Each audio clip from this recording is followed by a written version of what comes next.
I'm gonna be very honest, I've had real trouble on figuring out how I'm gonna approach this video.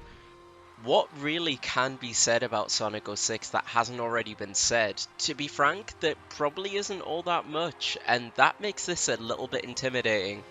Oh, I'm intimidated by a game with a little blue rat, very cool.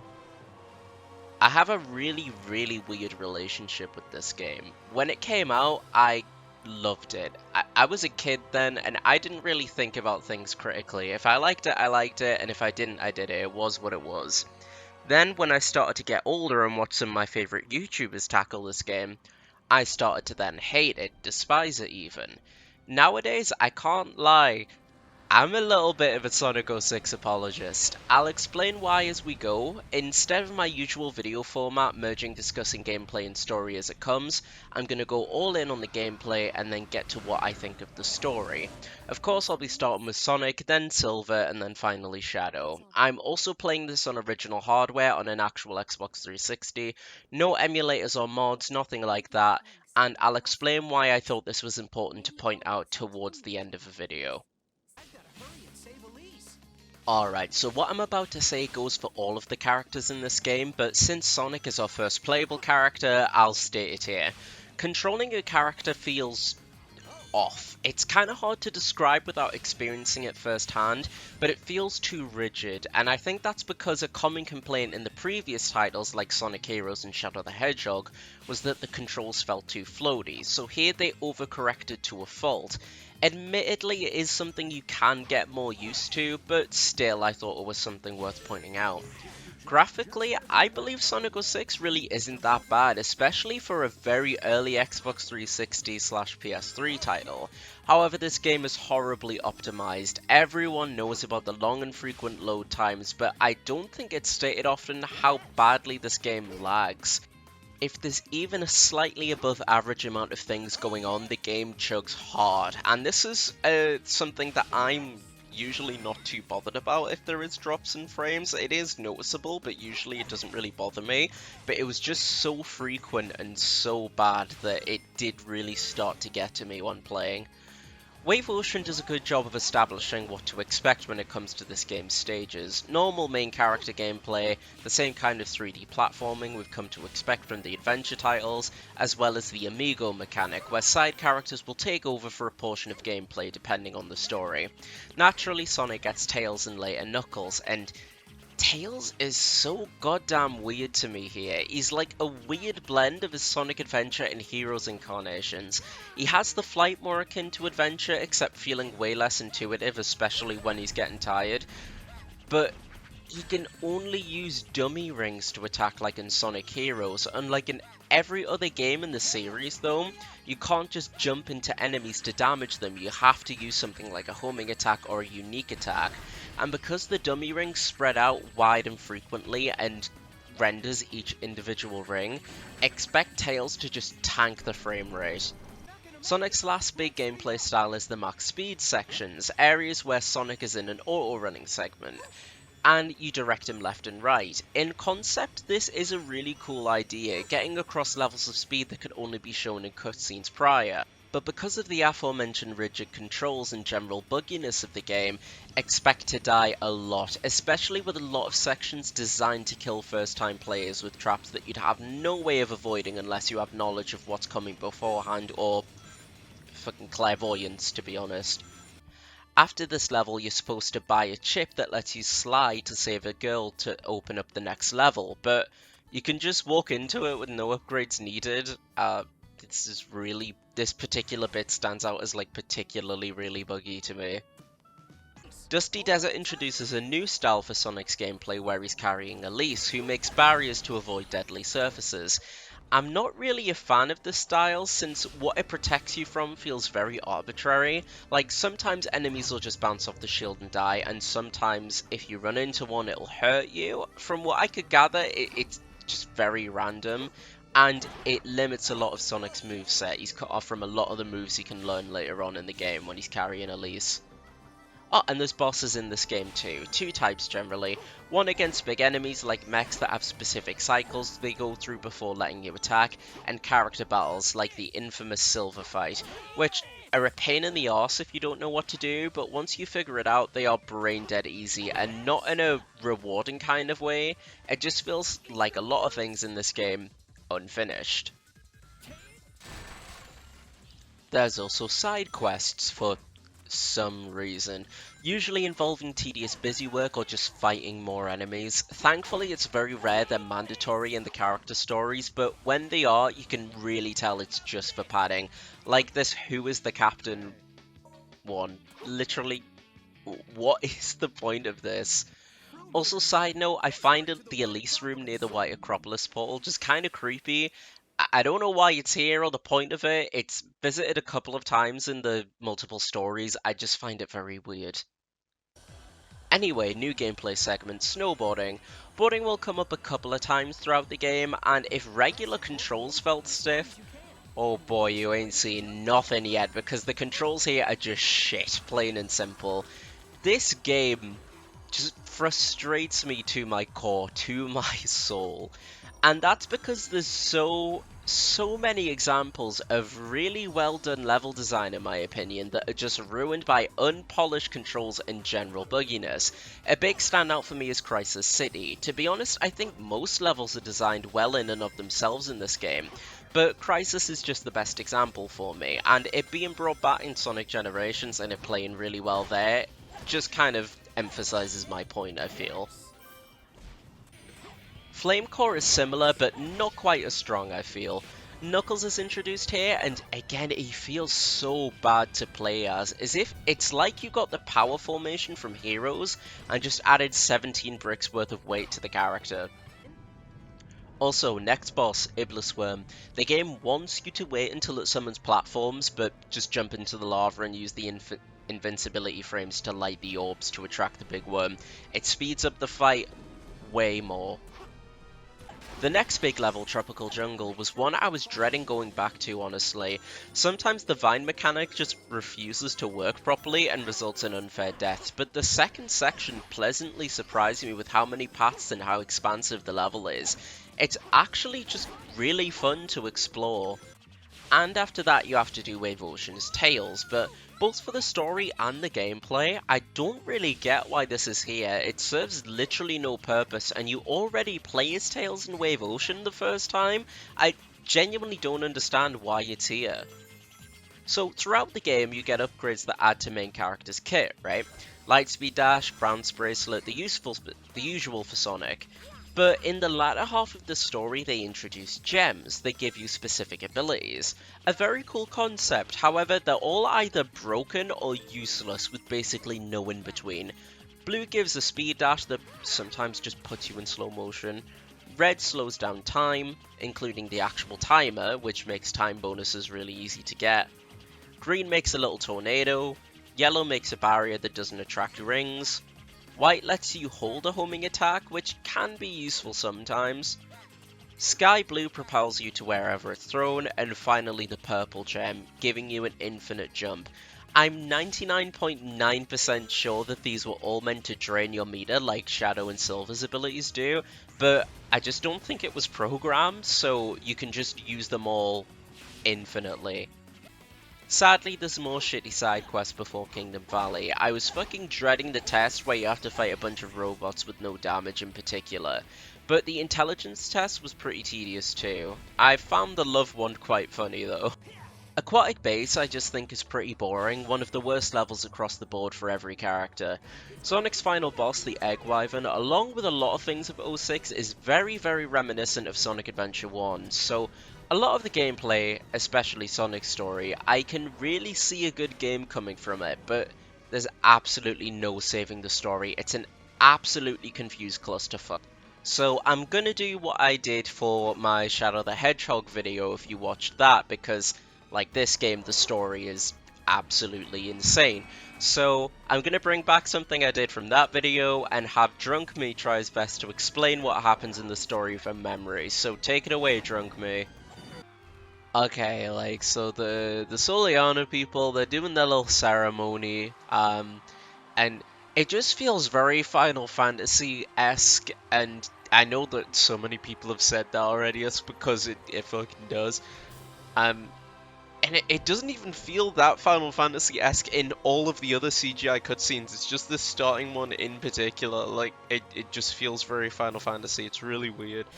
Um, and Sonic comes in. He's pretty jokey, and it's weird because he acts like Sonic in this opening cutscene, right? Like he's joking around, he's running around, he's having a good time. But in every other cutscene, he's super fucking serious, and like he occasionally will have a little joke like in the in-level dialogue, but in cutscenes, like it's really rare, and he just feels very weird and out of character for like the whole game. So he saves Elise, and then Elise gets kidnapped, and then he goes and meets Tails, right? And it's also really weird because Elise gets kidnapped at nighttime, right? And then he meets Tails in daytime, so did he just spend like a day just not doing anything? Like he's like, that bitch can wait, I'm a sleepy boy. So they go through Wave Ocean, da da da da da. They get a feather. I don't know what good that's gonna do. So that level was entirely pointless in the story, basically. And then you go to Dusty Desert, and he sets Elise free from Eggman, carries her, all that fun stuff. And then they have like their first thing of romance in the Windows 95 dimension, and it's so fucking uncomfortable. It's so uncomfortable. It makes me sad. Like, I think Elise and Sonic, like, can work as two characters, right? I think as friends, it works fine because she's like very reserved and she's got a bunch of responsibilities as a princess, and Sonic's a very free spirit, so them kind of learning to take a little bit of each other's personalities, that makes so much sense. They don't do that though, they just do really weird romance stuff with it, and it makes me unhappy. And they have this, oh, it's so beautiful. He's running real fast with her, and she's saying, no, Sonic, I can't run that fast. How fast you run, it will break all of my bones, and I will die. And he's like, shut up, bitch! Or if they really wanted for them to be romantically interested in each other, just make her a fucking hedgehog or an anthropomorphic character or whatever. It's not weird then. If they really wanted her to be a human and it to be like romantic, I guess, then they needed to make the art style a lot more cartoony. Like if they were going for I don't fucking know, like a Roger Rabbit, Jessica Rabbit type of relationship, right? That works because she's a cartoon. She is not a realistic looking human. Elise is a semi-realistic human. It doesn't work, and it's really weird. And just all of the human characters in this game are so fucking ugly, right? And that includes Eggman. He is so fucking ugly. Like, he's just meant to be a big, fat, funny egg boy. You know? He's the Eggman. And this is just like Gary from down the street. You know? Like, not morbidly obese, but significantly overweight, 45-year-old Gary who has too much of an interest in this presumably young woman, you know? It's just uncomfortable. And this has always bugged me about Elise, right? So Elise is clearly white, right? She's a pale gal. Let's not kid ourselves. Let's not deny that. But her legs are just like the color orange. They're not like tanned, because she doesn't have like tanned legs in the CGI cutscenes or whatever. She's got normal colored legs. But like in all the in-engine cutscenes, her legs are just the color orange, and it's just really off-putting, and it's just frustrated me beyond belief for a long time. I don't know why. It just has. It's just disturbed me and annoyed me for years. Someone please explain it to me, because it doesn't look like they're like leggings or whatever. Just her legs are orange. And I don't know why. I want to know why. And so Sonic, Tails, and Knuckles, they get transported in the future. They have a run-in with Shadow and Rouge. And Shadow's like, well, I can't go back to our present time alone. We need to work together. And Knuckles and Rouge have this little spat between them. And Knuckles keeps getting in Rouge's face and, like, staring at her tits. Like, at least twice. Like, come on, man. Like, so after Knuckles sexually harasses Rouge and she puts a complaint into HR, they get to go back to their own time, right? So they go back to their own time, and I guess it's just kind of, they go back to just after they get warped away, I guess?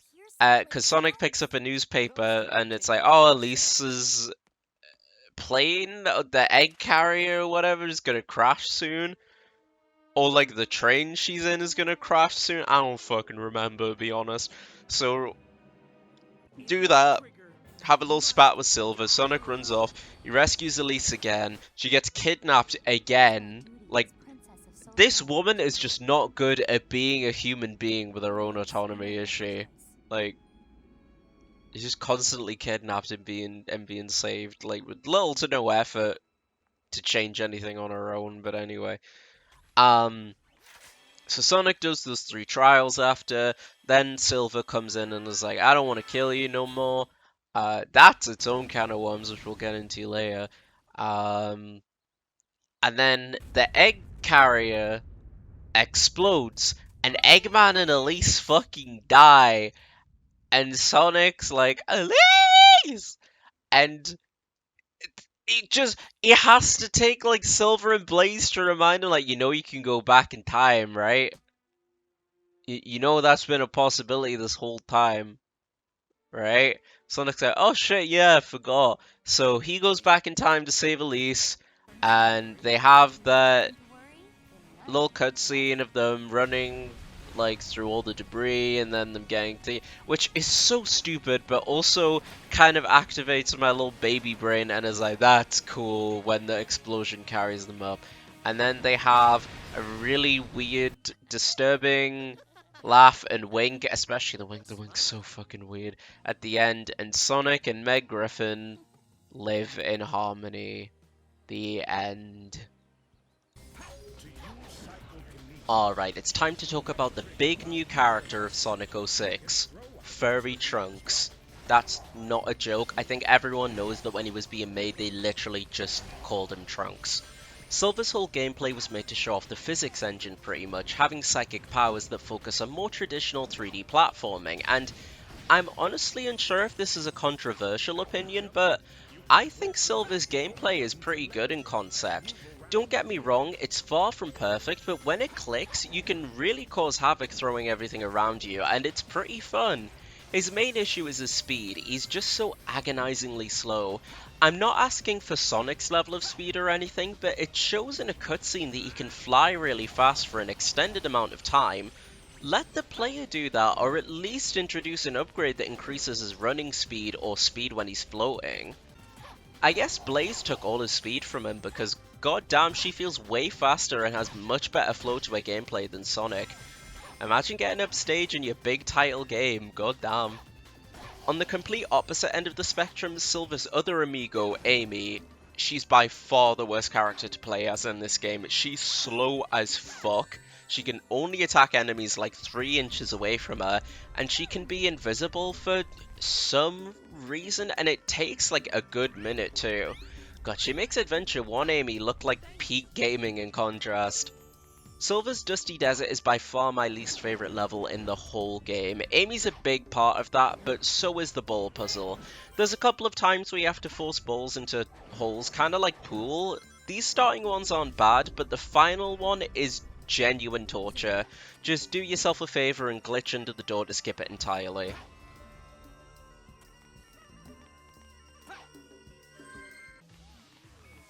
I'll tell you what works surprisingly well for Silver's moveset though.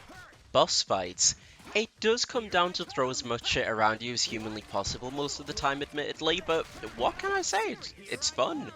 In regards to what I said earlier about Silver's moveset, he does later get an upgrade that does give you a short air boost, but this isn't nearly enough. He should be able to float fast at least till his gauge runs out if they didn't want him running fast. Like Sonic, Silver has to do the Through Trials quest too. Granted, they aren't as annoying, but it's just another example of unneeded padding. Kingdom Valley and Flame Court are pretty inoffensive, all things considered, although I did enjoy the final fight with Iblis quite a lot. Silver's probably the biggest example of a decent idea executed horribly, both in terms of gameplay and story, and we've talked about his gameplay, so it's over to Drunk Me to drive that point home about the story. Alright, Silver's story time. Has this little monologue about world shit, everything shit. No one will tell me why though, or no one knows why, just we live in a society. And then him and Blaze fight Iblis, and he's like, oh, I'm sick of this Iblis, me.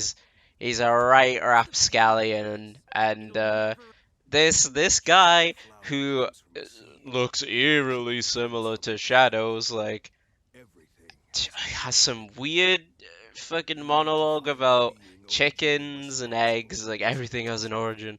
Da da da da. And like, this is a fucking ruined future. Like, does Silver know what a chicken is? Does he know what an egg is? I'd like to know.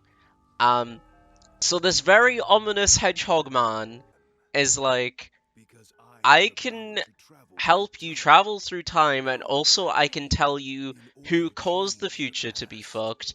Now you go and kill this person who fucked the future up, and it's a picture of Sonic, and Silver's like, oh, I see it, it's a blue hedgehog.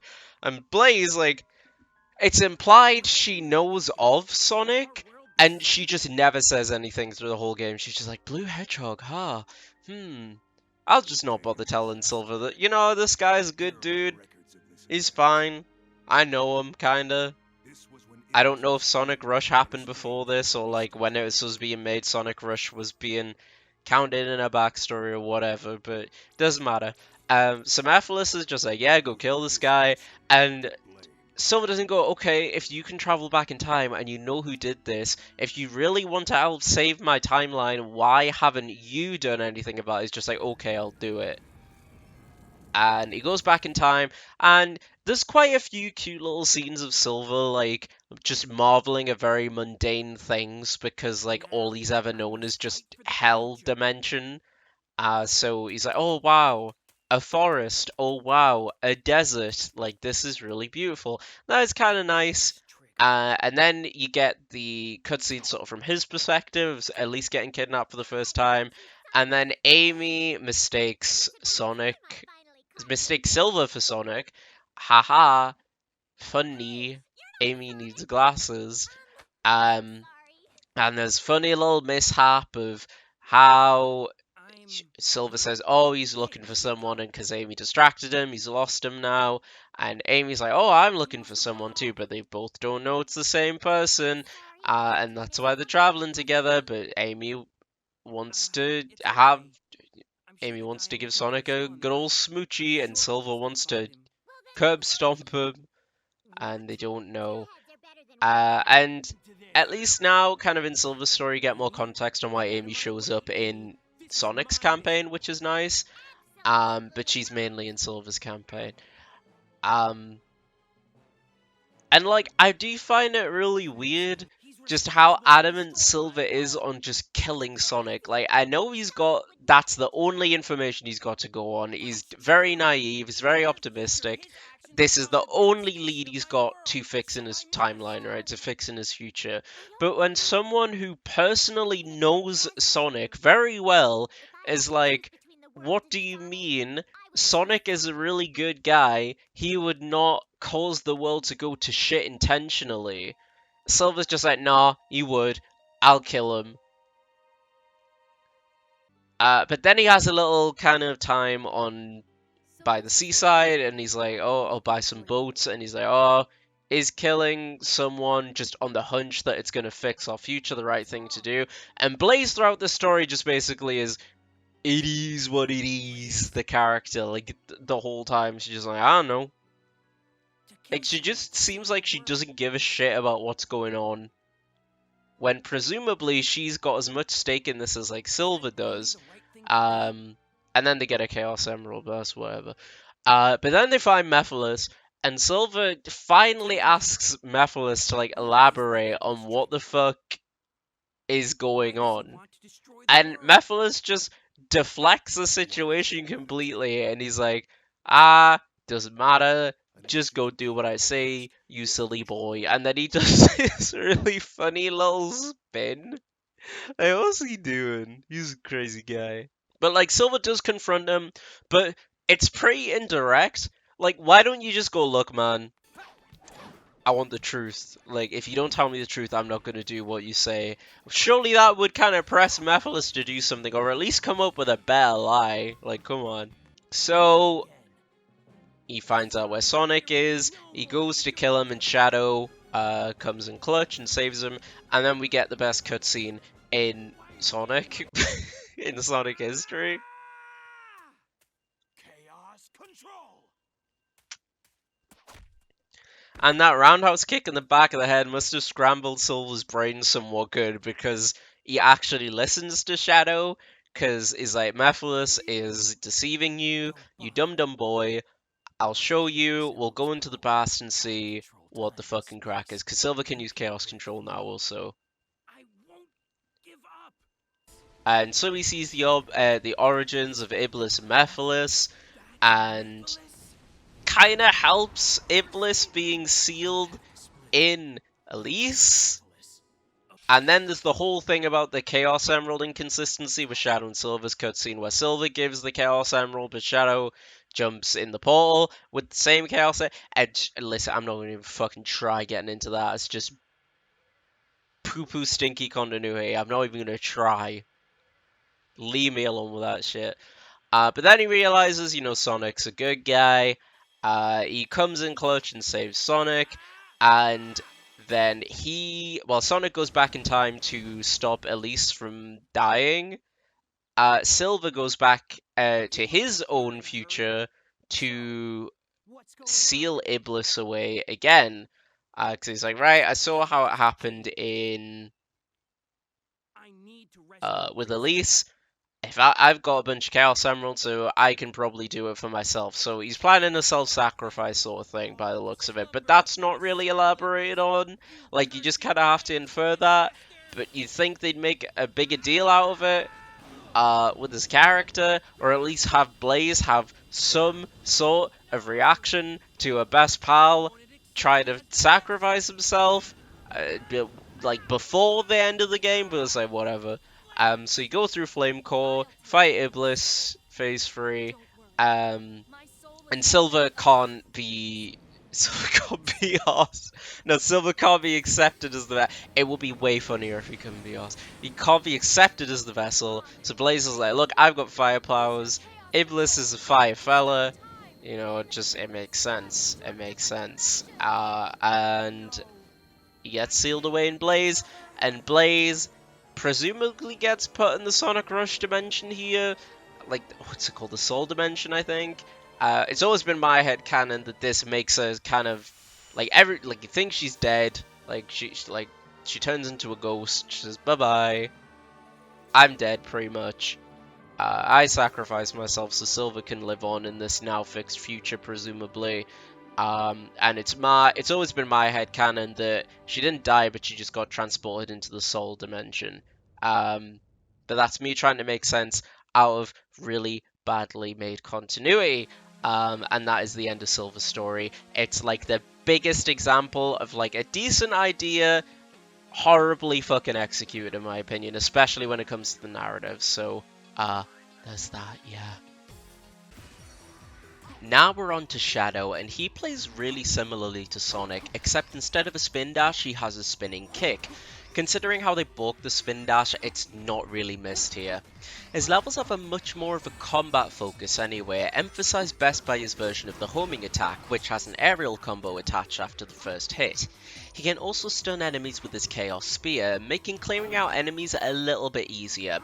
But that's not all Shadow brings to the table. Vehicles and gunplay make a return from Shadow the Hedgehog. The guns are attached specifically to the vehicles this time around though, which works much better in my opinion. The first you'll come across is the buggy, which has missiles you'll need to use to destroy searchlights, and just like the characters outside of it, turning feels extremely awkward.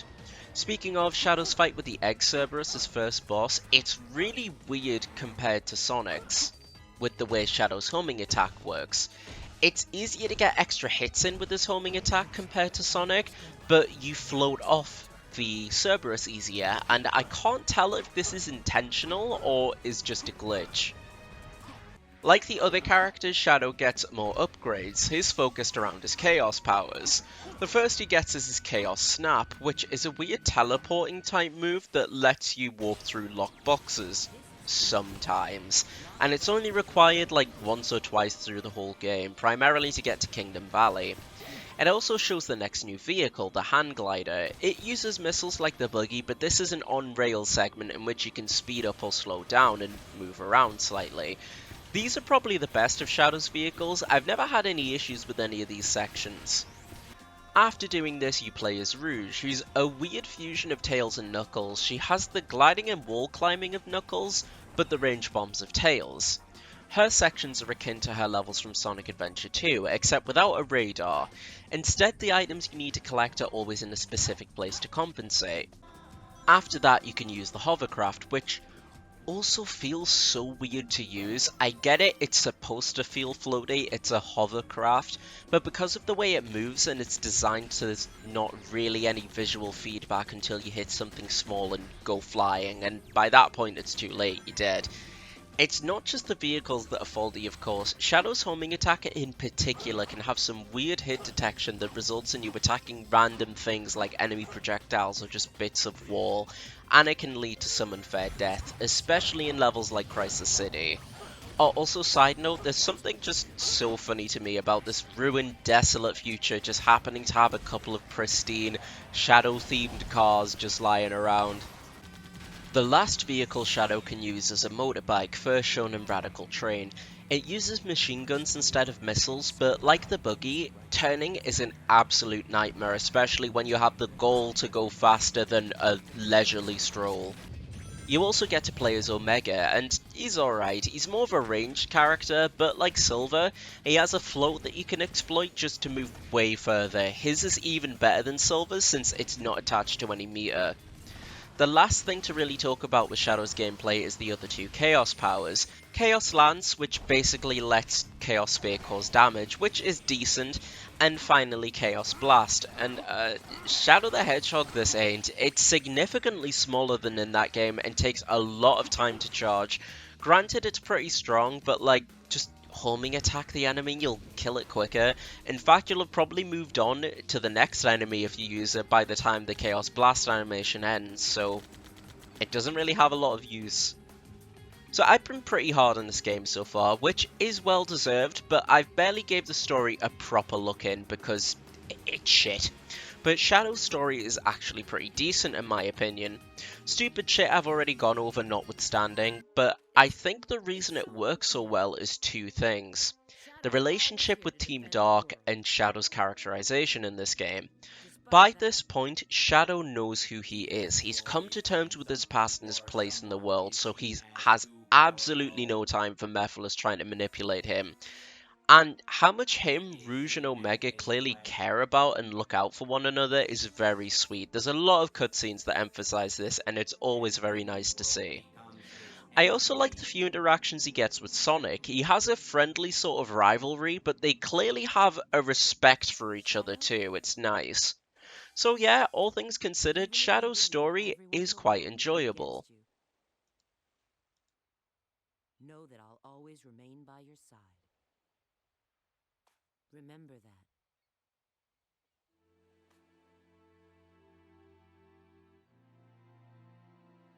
I will.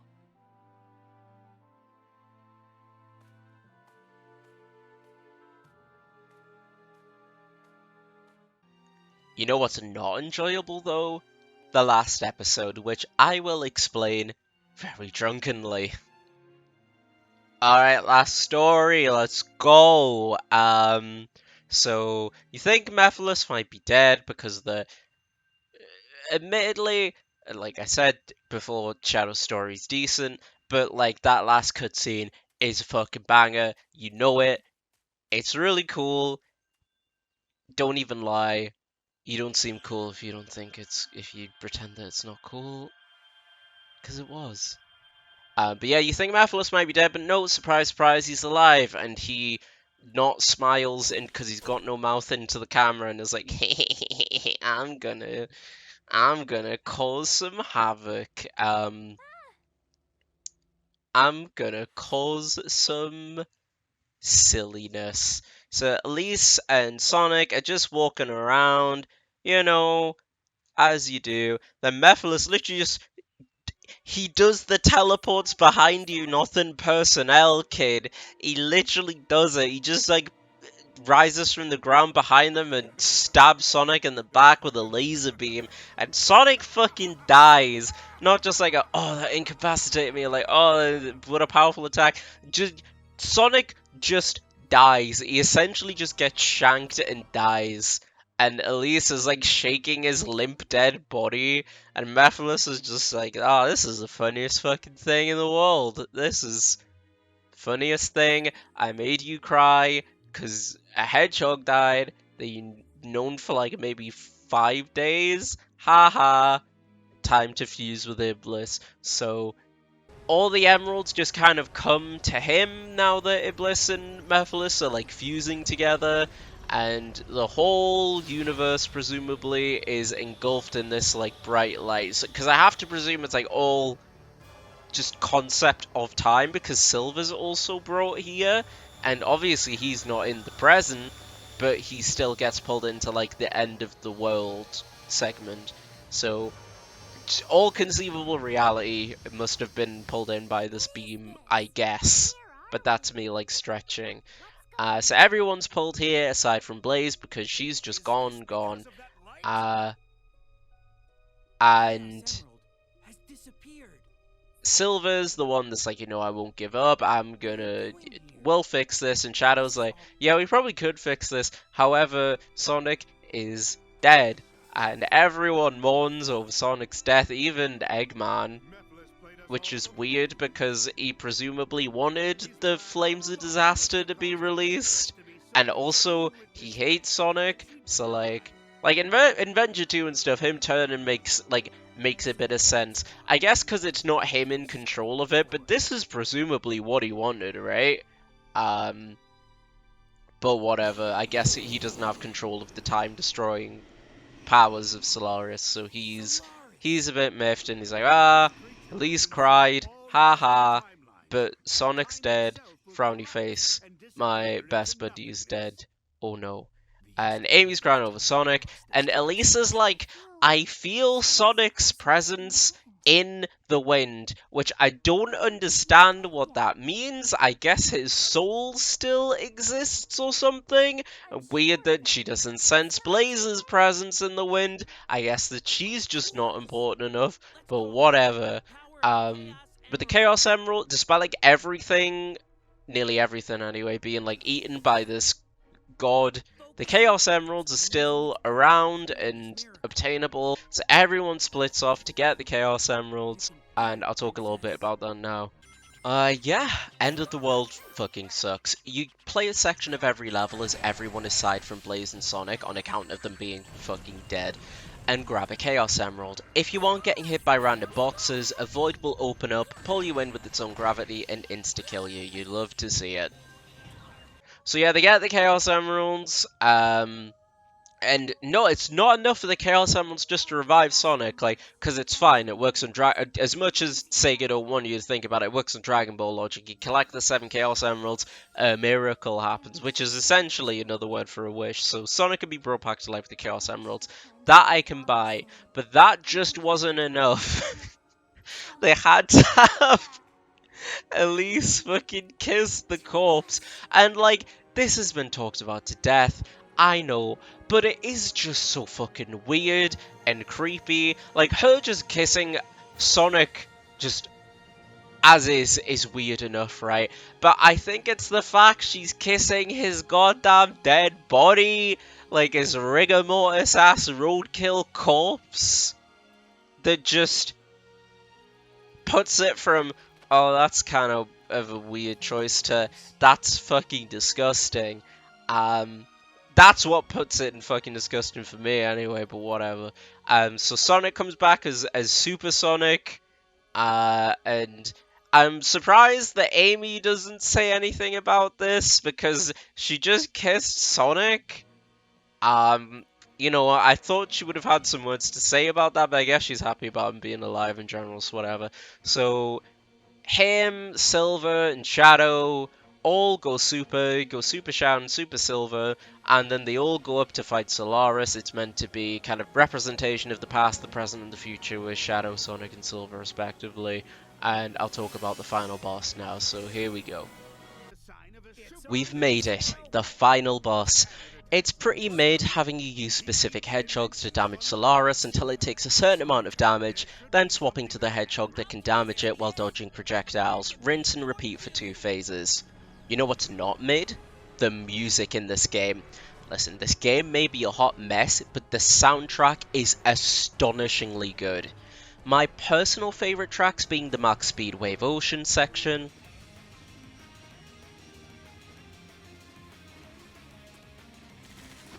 Crisis City,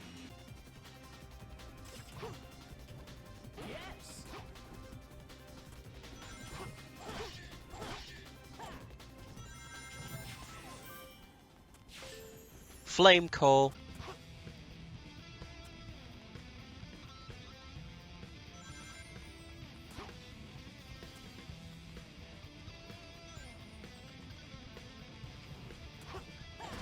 the second song of Radical Train,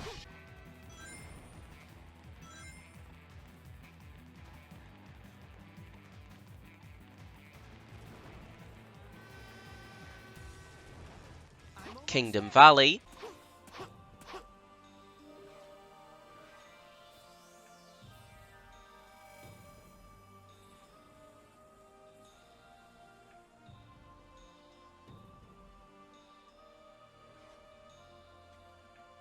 and all of Mephiles' themes, but his first boss theme really stands out to me in particular.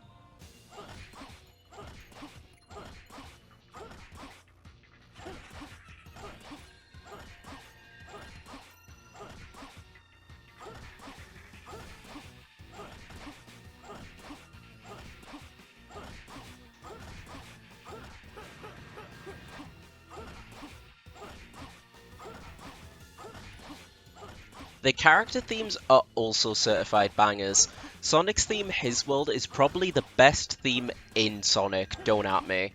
There's 2 additional variants, one a variation by the band Zebrahead, who's sung the one used in-game,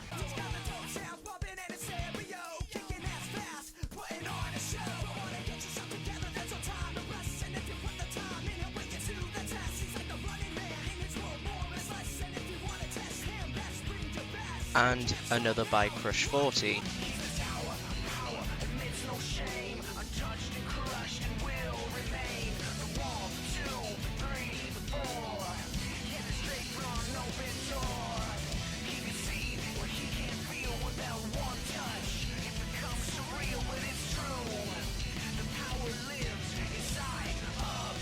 And of course there's the original used in-game, which is my personal favourite.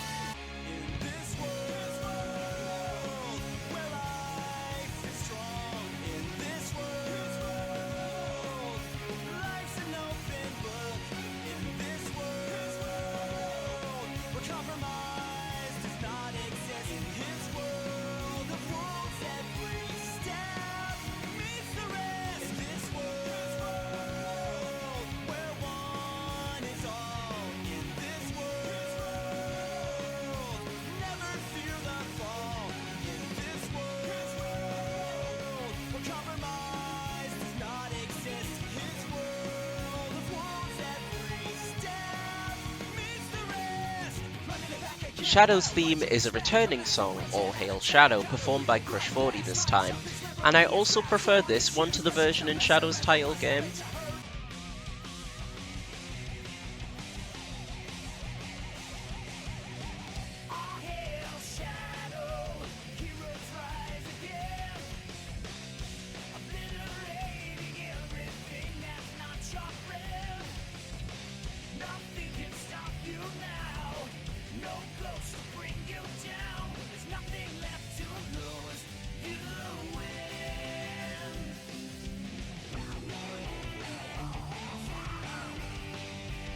Silver's theme dream of an absolution screams mid-2000s. I think it's decent, not the best, but not the worst.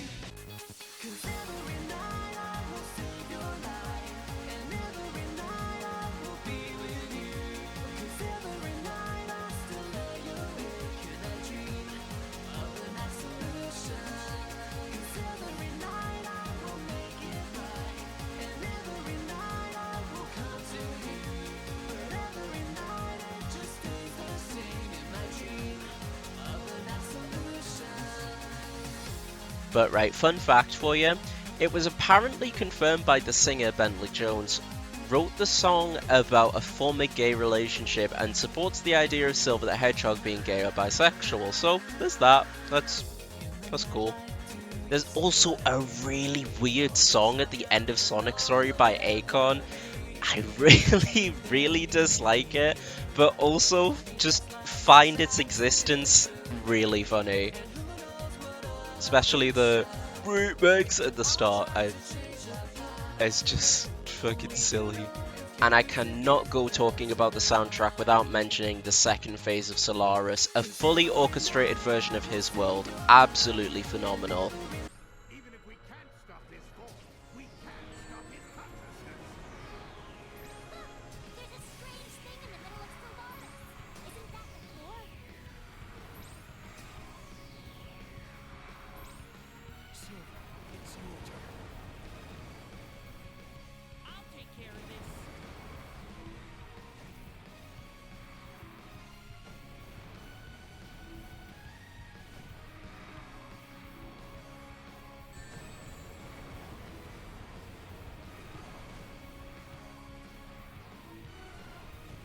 So they beat the final boss, they beat Solaris, everyone's cheering, yeah, woohoo, woohoo, and then you get a little background cutscene of Elise as a child and her dad talking about the flames of disaster. And I think, from what I can gather anyway, it's much more just directly stated in the Japanese version. The English version, it's just very kind of weirdly implied. Because it's never directly stated up until now why Elisa's dad wants to resurrect Solaris, right? Other than maybe it just being a weird religious thing, because they say they've got to pray to this god so it doesn't eat them, basically, which is really weird and odd.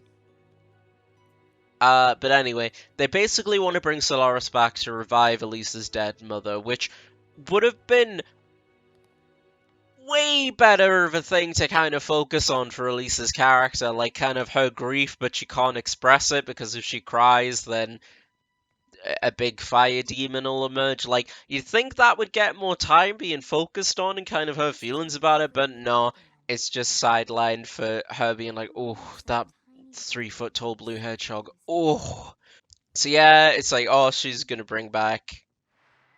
Well, the dad's gonna bring back the mom, and now it's present day Elise and Sonic, and she's saying, you know, I'll blow this flame out, then Solaris will be dead for good because it's not dead, it's just like incapacitated, but it'll revive itself in time. But if we blow this flame out, it'll disappear forever. But as a consequence, the events of this game will not happen, which means Sonic and Elise will never meet. And right, I get her being sad about her not seeing Sonic, her not having the adventures of been da da da da da, but her just saying she doesn't care if the rest of the world is destroyed as long as she has her hedgehog beer. That's fucked. That's so fucked up. Like, listen, that's literally the most extreme of fuck you got mine. Just smile. But Sonic's like, hey Elise, just smile and do it so this game can be over and we can erase this shit show from canon. And luckily she does. She blows out the candles, she blows out the flame, and then it cuts to kind of like the opening cutscene of the festival. Presumably it's just a general festival because I'm guessing Solaris doesn't exist anymore. And Sonic's like watching from the sidelines, and then Elise feels like a gust of wind, and she's like, oh, I don't know what that was, but it felt familiar. And Sonic's like watching from the rooftops, and that ends the game. my god, that was fucking dreadful to go through. Like, Elise was not a well-written character, right? But I think that last bit about her not caring about what happens with the rest of the world took her from, like, just a badly written but, like, inoffensive enough character to being actively apprehensible. But anyway, I've had enough of this. I'm gonna go have a lie down.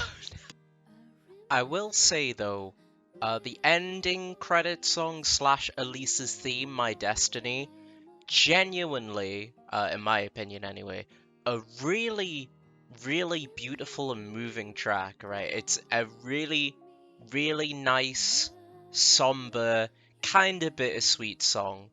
Is it earned?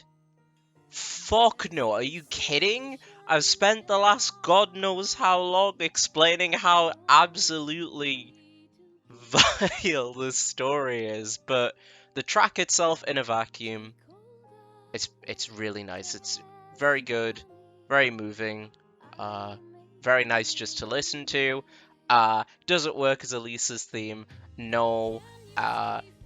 Jesus Christ, no. It's not earned. It's about her chasing her love for a little rat man. Ugh. That's not all this game has. It has side quests and silver medals. What do they do? Contribute towards gold medals. What do gold medals give you? Fuck all aside from an achievement. That's not all this game has though. It has a hard mode which really isn't all that different from the normal levels, except maybe putting some more enemies around or some tougher enemies in certain sections. Nothing that really substantially changes the level design. This game also has DLC. Yes, instead of trying to patch this hot mess, they had paid downloadable content, and I've never really seen anyone talk about it, so let's do it. Let's start with the boss rush. So these are back-to-back fights with the bosses in the character's story with very little changes for Sonic, Shadow and Silver. There's no changes to the actual boss's moves whatsoever, but a few enemies will show up around the arena now, along with gauntlets of enemies in between some fights. I don't really understand the point of this, considering you can fight any of the bosses through the trial select menu though. This just felt like a very pointless addition in my opinion. Unlike regular hard mode, very hard mixes up the level design pretty substantially, making the environments more like platforming puzzles that are genuinely tricky until you figure out the best way to proceed. I really like how some characters' very hard sections give them access to places they wouldn't go to in the main game, like for example Shadow doing Sonic's max speed segments in a motorbike. I thought that was a pretty cool addition. And this is probably the most substantial piece of DLC, Team Attack Amigo. These are all of the levels except they're traversed by Tails, Blaze and Omega respectively. It's alright, there's nothing too special. Some of the level design is changed to accommodate the character's more specific movesets. But the one thing that really annoys me about this is Omega's sections, because they're mostly combat focused, and it doesn't tell you that you have to beat all of the enemies to move on, and that it's so combat focused, considering Tails and Blaze's segments aren't really combat focused at all. So that was kind of annoying, realizing that you couldn't go past the enemies and kind of make your own way to the goal. You had to go through in a specific order that the game makes for you. A bit too linear and railroaded for me, and that got on my nerves quite a bit. This game has issues. Bold statement, I know. It's this new ground we're breaking here on the Vento YouTube channel. Please don't all have a heart attack over this brand new information that I'm providing here. But it's the fact that in so many instances, I can see good level design shine through, and when it clicks, it really does click. It's just a massive shame the moments where things work are few and far between. And that's why I wanted to briefly mention Project 06, a fan game that remakes Sonic 06 from the ground up to be a game that works. and adds features cut from the retail release. So far, Sonic and Shadows levels have been released with Silver's being worked on in the time of recording, but I didn't want to just leave this incredible amount of work as a footnote on this video, so I'll be making a separate video playing it and giving my thoughts on it. So until then, thank you for watching, and I'll see you all in the next video. Bye bye.